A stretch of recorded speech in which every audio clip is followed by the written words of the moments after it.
Hi, I'm State Representative Carolyn Tomei, and you are watching Milwaukee Today. Only we're going to be talking about Milwaukee yesterday. This is third in a series of shows about what Milwaukee has been in its past. I have as my guests today two past mayors, Mayor Bill Hupp and Mayor Joe Bernard, father of our current mayor, Jim Bernard. Welcome, gentlemen. Thank you For coming. Joe, I'm going to start with you because you have lived in Milwaukee all your life. Now tell us who in your family first came to Milwaukee and when. Well, my grandfather came here in probably about 1908 or so, and things were terrible in Europe, and he came here to live with a cousin on Johnson Creek Boulevard, and that cousin, he lived there and got a job working for Portland Bolt and Nut as a blacksmith. And then things got tough around here too, and he ended up in a logging camp doing blacksmith work at the time. But he lived with them, and then my grandmother came over with the 6 children on steerage on a ship from Europe to Ellis Island, and then brought them across on a train, and they lived in a little shack of a house on King Street. What brought them to Milwaukee? Well, the fact that my grandfather was here. Oh. And so that's why they came here. I see, okay. And then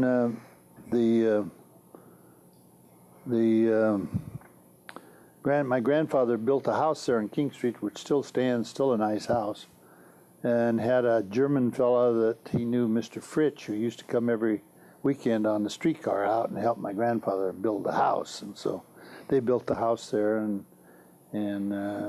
lived on King Street for many, many years. There were 2 of those children that my grandmother brought over here.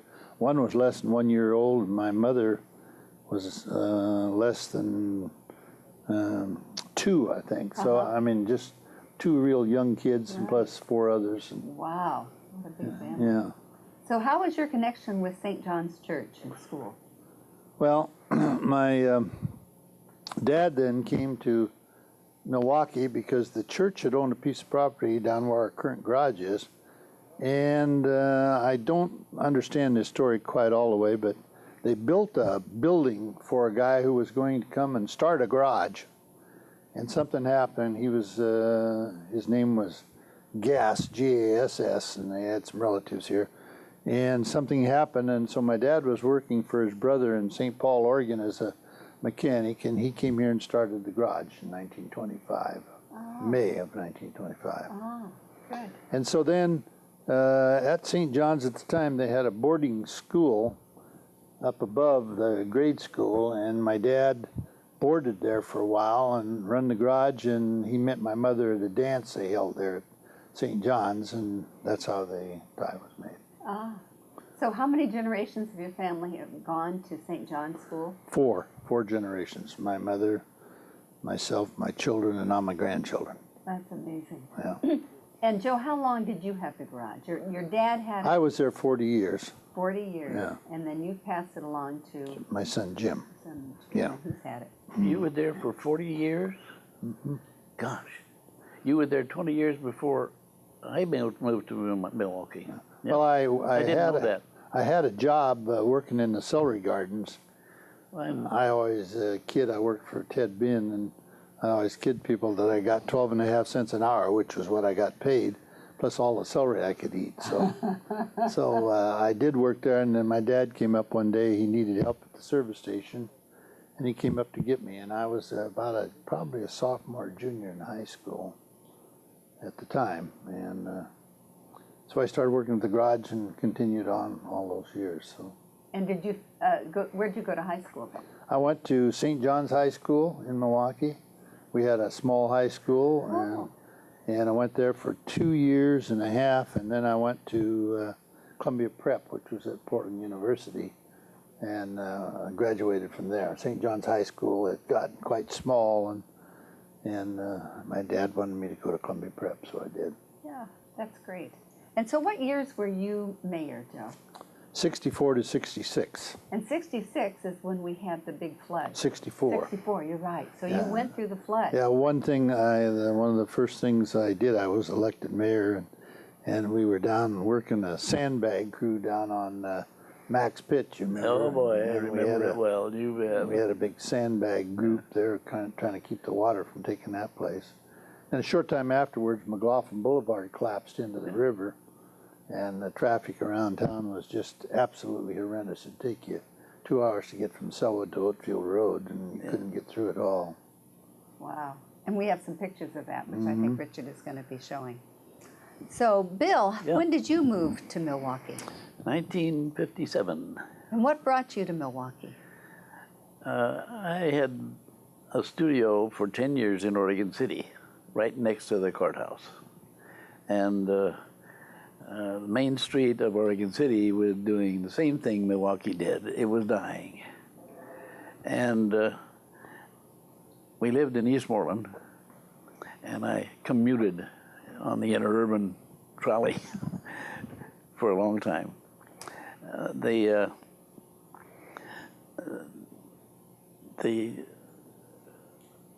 When I would drive to Oregon City with the car, I'd come down Washington Street, get McLaughlin, and head to Oregon City, and I saw this little storefront right across the street from Bernard's Garage, and it looked like it would make a real cute photo studio. And since the Hupp studio was, according to the county clerk, was the oldest photo studio in operation in Clackamas County, I felt that maybe I could make it go in Milwaukee too. And so I moved, had a grand opening about 4 months after we moved to Milwaukee. And so you also, besides having your studio, you also at one point bought a newspaper, right? Me bought a newspaper? Uh-huh. No. I couldn't. It was kind of tough getting started at the studio in a new town. There were three other studios there already in Milwaukee, and I was the only one downtown, so that was a help. And it was close to Milwaukee High, and so the school kids went to the Dairy Queen in front of my business every day. I don't think that there was a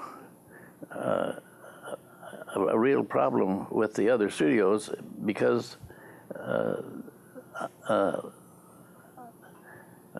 you asked about, or you mentioned about the newspaper.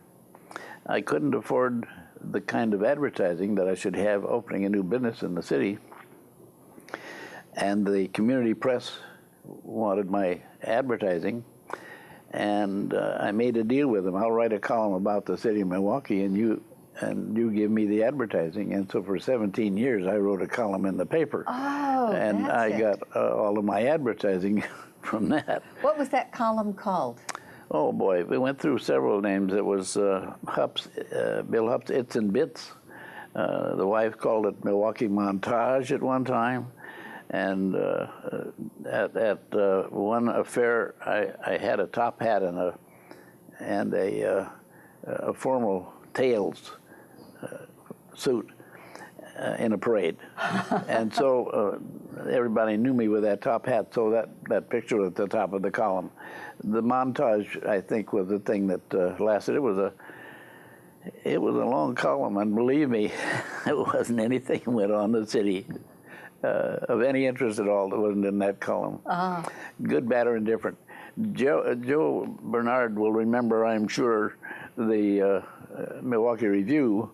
Who was you were there when it was printed there, and the Ed Donnelly? Yeah, Donnelly, it wasn't his reputation that good, bad, or indifferent appeared in the paper. Well, he was tough. He was tough. But he was Tough in what way? he was a good guy, a real good guy. But he didn't mind jumping on somebody if they felt like they needed jumping on. And frankly, Joe, he was a big husky guy. And oh yeah.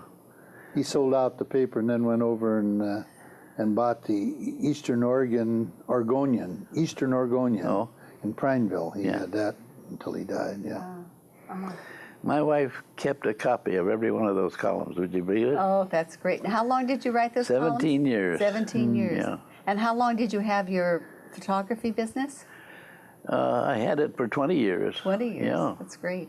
I And was you were mayor for what, 2 years? 2 years on the council for 10 years altogether. I thought you were 4 years for mayor. No, 2 terms, 2 years. Yeah, 2 years, 2 terms, that's 4 years you were mayor. I would hope that before this is over, that you and I can agree that it was not a good idea to change the charter from 2 to 4 years. I don't think that ever was right, but even I hope that our former mayor here would agree that. And you could stay on there for 8 years, and that's a long time for me or for anybody to be there. You need new blood there once in a while. And also, I'm very happy that I was on the council and Joe wasn't, but we had lady mayors. You only had one, right? Just besides me. The Burgess. first was Joy Burgess, Joy right? Burgess and you. Right. That's right. Only 2. Yeah. Right. Well, that's 2 more than none, dear. Well, we didn't have any ordinance against him, but no one ran. No, we didn't. Well, I heard when I was out campaigning, I met a woman who, I can't remember what street she lives on now, off Harrison, who had run for mayor. She wasn't elected, but she'd run for mayor. But that was a long time ago. I don't remember that. Yeah, don't know who yeah, and that I would can't be. remember her name. Maybe if she's watching this, maybe she'll give us a call so we can interview her. Yeah. Well, what are some memories that you have back from the days when you were on council? What were some important events that happened? Well, there were plenty of them. Joe Yeah. mentioned some important ones: the flood, and we all of Jim. What was his last name? Oh, Jim Hunt. Jim Hunt. Yeah. All of his friends would go down there every morning for coffee, I think. Max Pitt. Max Down to Pitt. Max Pitt, the one that you were trying to say, Yeah. right? And we all went down there and sandbagged it to keep it out of his Yeah, basement. Yeah. Well, the house that I eventually bought in 1966 was on what was then 3rd Avenue. Yeah. We bought it 2 years after it had flooded, and it flooded, I think, about 9 inches into the main floor. The bottom floor was totally flooded. Mm-hmm. And so we bought it with, still had evidence of having been flooded. Well, anybody that hasn't seen that house that you live in, Now, the one we live in the now? one you live in now, Right. missed an opportunity to see an awful nice abode, I'll tell you that. It is a nice house. We feel very fortunate. The location and the view, and Yeah. now Elk Rock Island is, can we say ours now? No, it's not ours. It Well, still belongs to the city of Portland. The Right. responsibility is ours now. We've taken on the responsibility, right, yeah. Well, Joe, what are some important things that you remember from when you were mayor? And were you on council besides being mayor? No. Just mayor for Yeah. 2 years? Well, 2 years before I went on, I started coming to meetings, paying attention to quite a few things.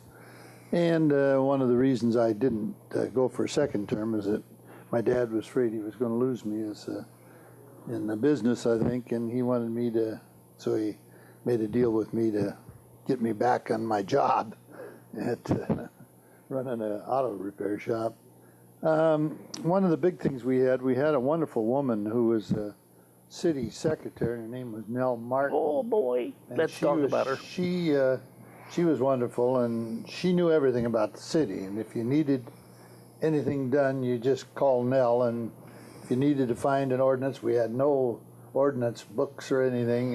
You'd call on Nell, and she would remember most of the time and find where it was. And so, one of the first things we did, we hired the University of Oregon. I think it was called. Not the League of Oregon Cities, but I think it was through the League of Oregon Cities.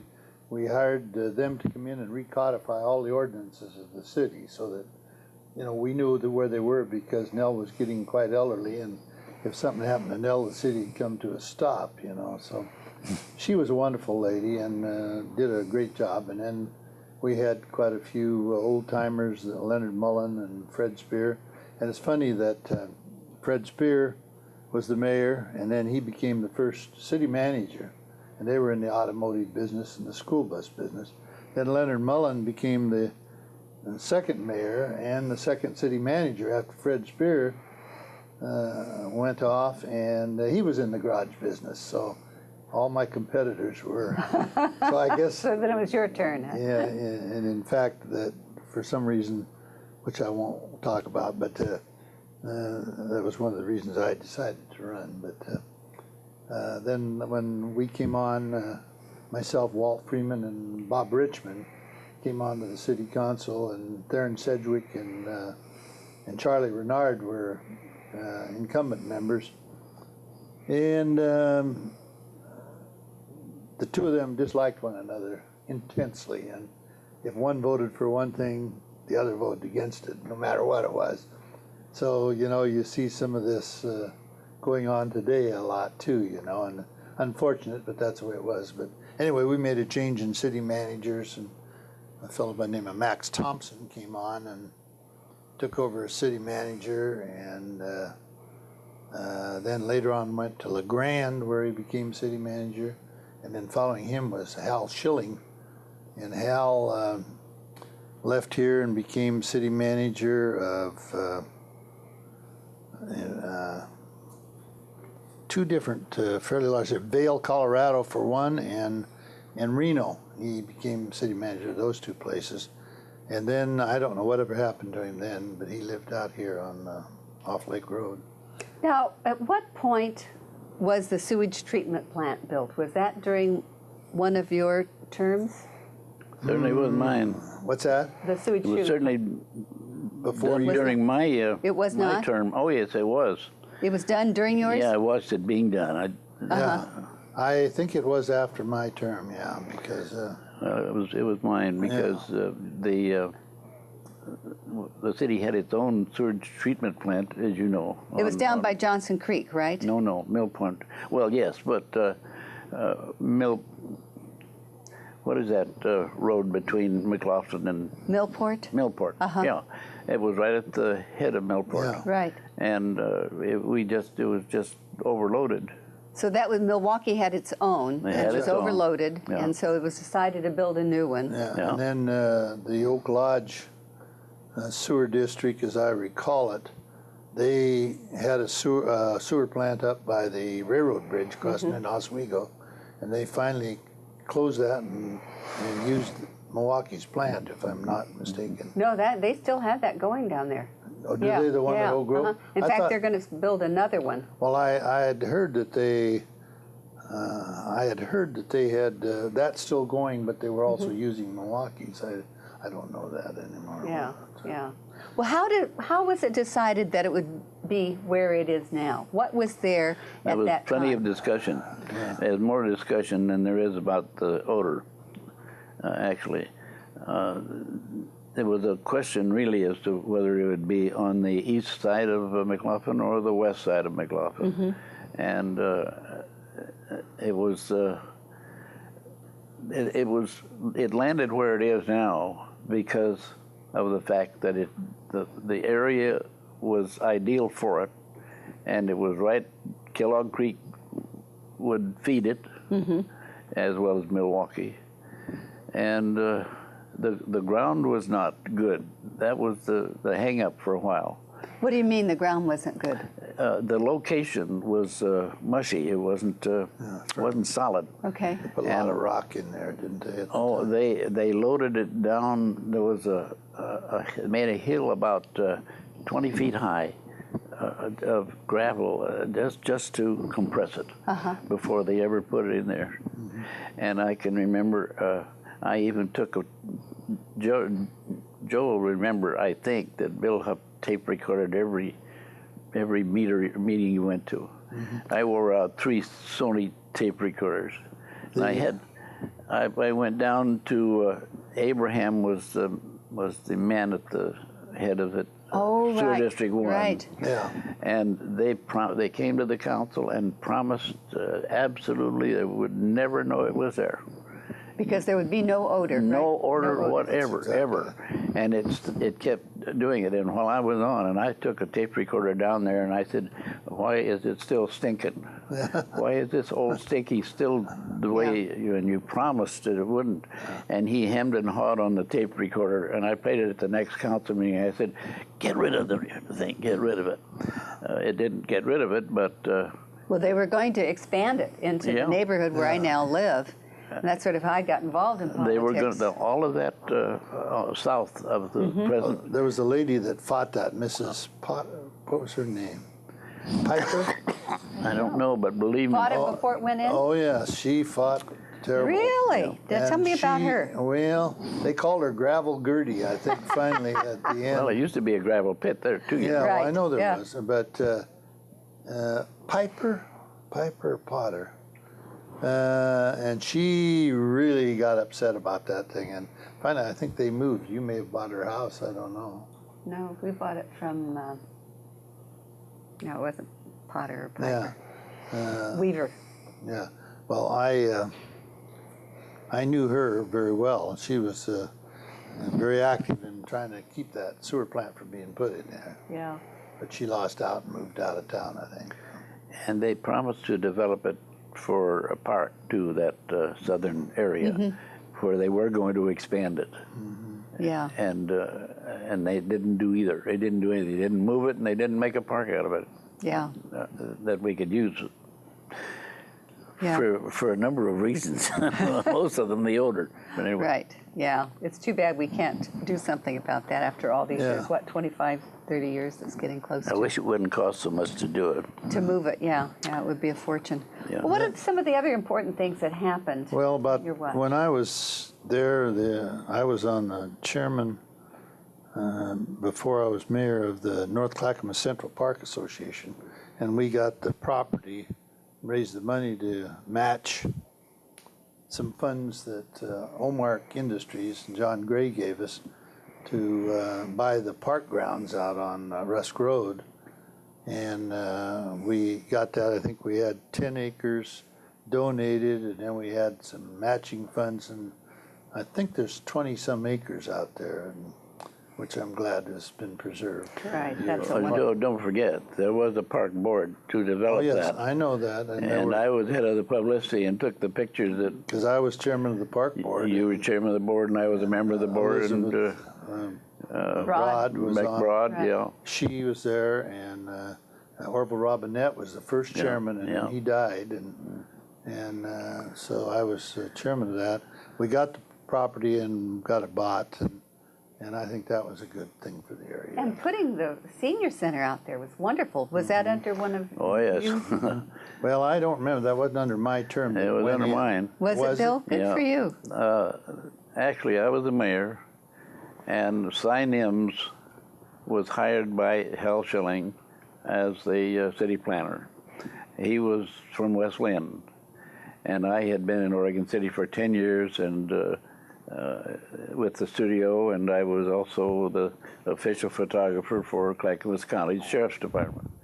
Anyhow, he knew me and I knew him, and when Hal hired him, he called me down and wanted me to introduce me to the new city manager, and of course I knew Cy.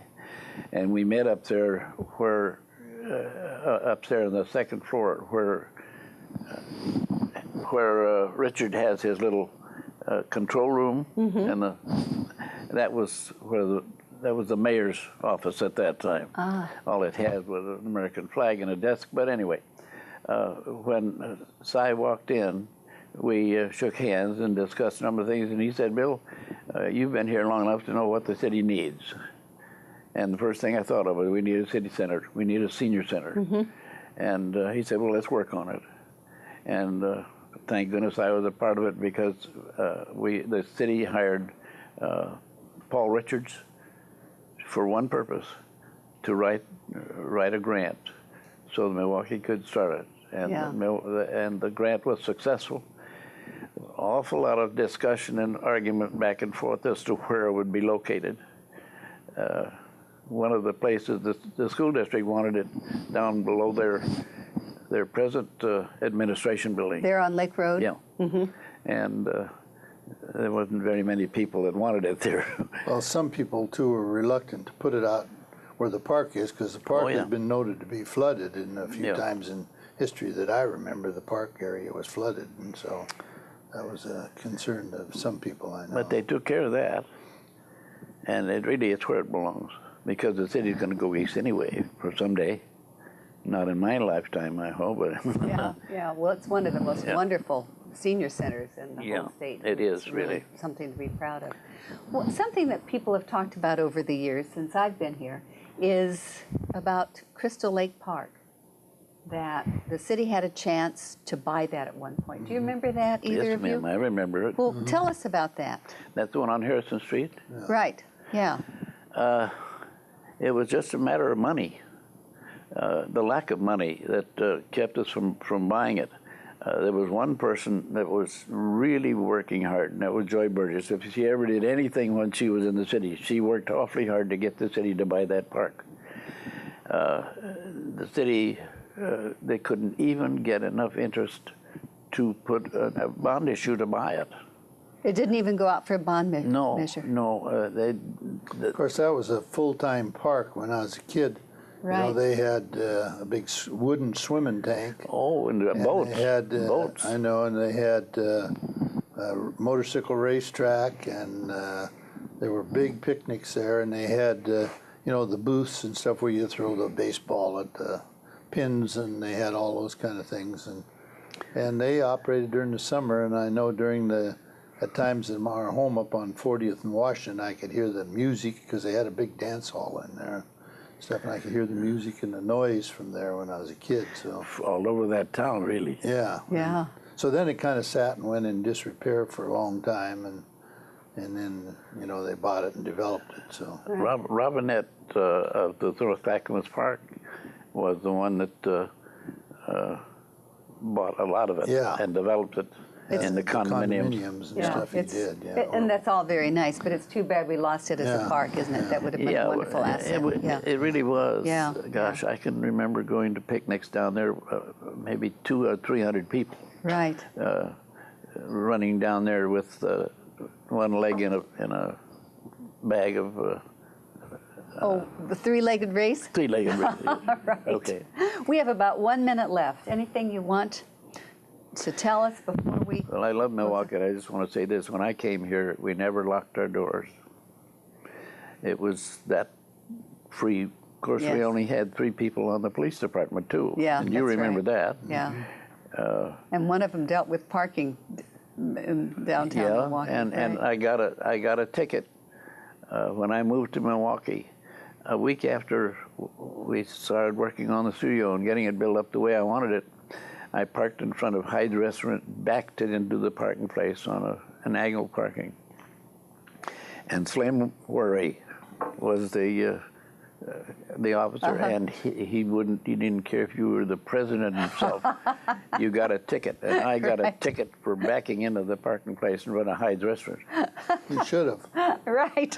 But I didn't have to pay it. And let me tell you the rest of the story. Well, do it quickly because we're running out of time. I'm just going to say this, that the reverse on my old car would not pull me out of it. That's why I went in there. Oh. My mechanic gave me a notice of that.